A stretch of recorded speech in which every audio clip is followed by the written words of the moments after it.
two things. First, I wanted to add that coming out of this conference will be an edited volume. So if this conference has sparked ideas for your own writing, your own research, or any collaborations, we will be sending out the call for submissions after this. They will be paid, and they will be spectacular. I'd now like to introduce, for our remaining 10 minutes, we're going to give 5 of them to Justin Hendrix from Tech Policy Press. Justin is our conference rapporteur, so he's going to do a 5-minute summation, and then I will thank you all and escort you to dinner. Thank you. You all, hopefully, you've got a nice weekend planned, and I'm not too much in the way of that. I'm just going to quickly give you a sort of pastiche of ideas through the day, hopefully as a way of helping you to synthesize what you've heard here today. Have you enjoyed yourself? Do you think that this event should happen again? Should there be more people here? Britain, that's a success if the answer to all those questions were yes, so you should feel good despite... Okay, so while most of his presentation was uplifting and about the potential of the technology, this morning our first presenter, Jeremy Bailenson, point that VR would not exist as a technology without the investment of the US military over the decades with the goal of increasing the lethality and endurance of soldiers and pilots. That really struck with me.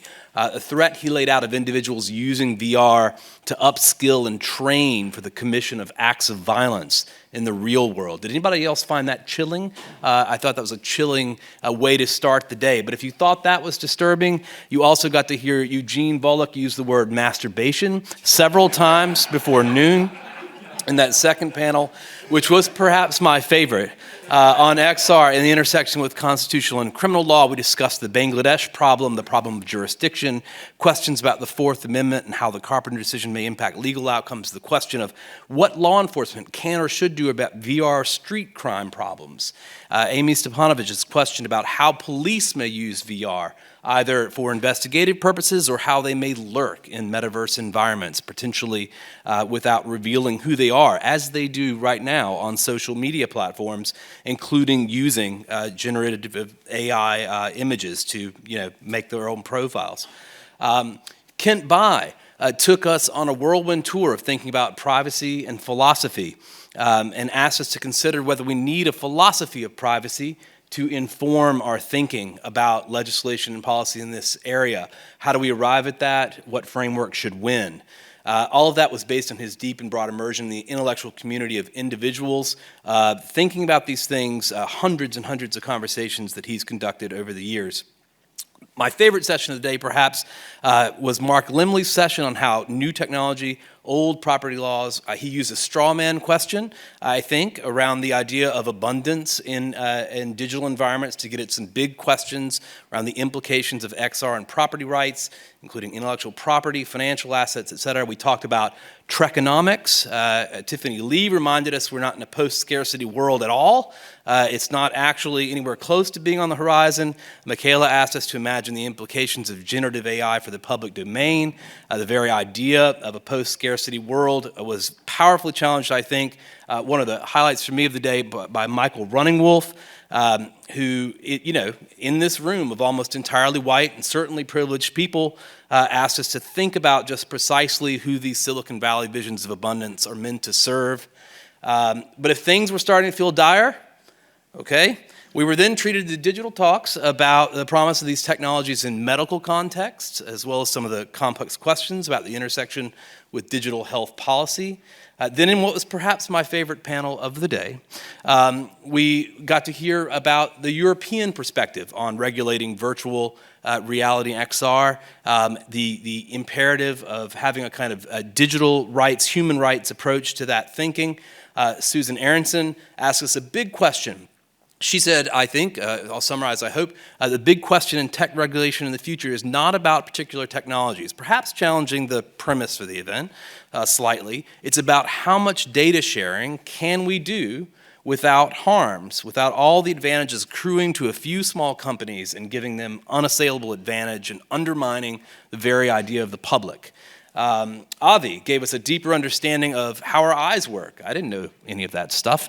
Why the tracking of our eyes in XR creates incredible opportunities to innovate, but also the great dangers for manipulation. In the 3 p.m. panel, which might have been my favorite, we got the first Lambda Mu reference of the day. Is anybody surprised we didn't get a Lambda Mu reference until Marianne Franks brought it along? We talked about the dangers that embodiment opens up, the real dangers to our minds and bodies in virtual environments, how these dangers are more acute for women, minorities, the disabled, just as they are in the real world. We heard Joe Jerome describe the approach Meta has to thinking about these issues, the benefits of collaboration across industry, as well as the need for adversarial voices from civil society and academia, which he was, of course, welcome to have. Let's see, I've almost lost my place here, but Jameson Spivak advocated for designing privacy protections on devices, for data limitation, for a variety of kind of engineered solutions, in E2E encryption, differential privacy, et cetera. Eric Ramirez referenced the Belmont principles, the notion of do no harm. He gestured out there to Silicon Valley and said they need to think about that, right? And Marianne Franks asked, after 2 decades of focusing on the harms of big tech, what aren't we doing here to fundamentally change the incentives for industry? What can the law do to address those harms? Scott Bloomberg gave us a tour of the legal constraints around thinking about political advertising in XR.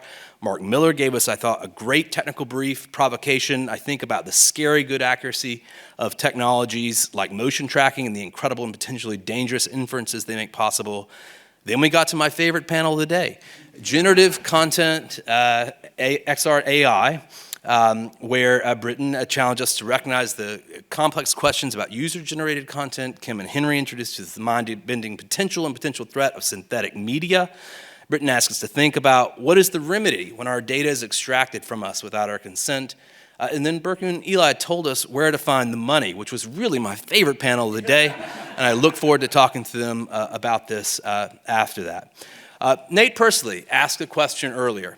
And it also bubbled up from the audience about really what are the novel legal questions here in XR? Aren't these just all kind of questions about the internet, questions we've always had about digital media? And I think we found a few such examples today that are novel, in fact. And more than that, I think we learned that many of the unresolved questions about the internet, about the intersection of technology and society, technology and the law, are made even more acute when we consider them in the context of XR. So just as with the internet, my big picture on this, with XR, we're profoundly interfering with how we engage with one another, with information, with geography, with physics, with the context of our human experience. We don't know how that's going to work out, ultimately. Are we going to build a world that's more just, more equitable, more diverse, more plural, more free? Or are we going to continue to wreck the planet, allow the most powerful and wealthy take all the gains, continue on the path we're on every year for the last nearly 2 decades to diminish our democracies? I suspect if we have any chance of doing any better than that, any chance of sort of altering those outcomes, getting a little more of the former rather than the latter, we're going to need more gatherings like this, which means thank you to the organizers, to Britton, to Ben Rosenthal, to the Stanford Cyber Policy Center, for all of you for engaging today. Thank you for having us.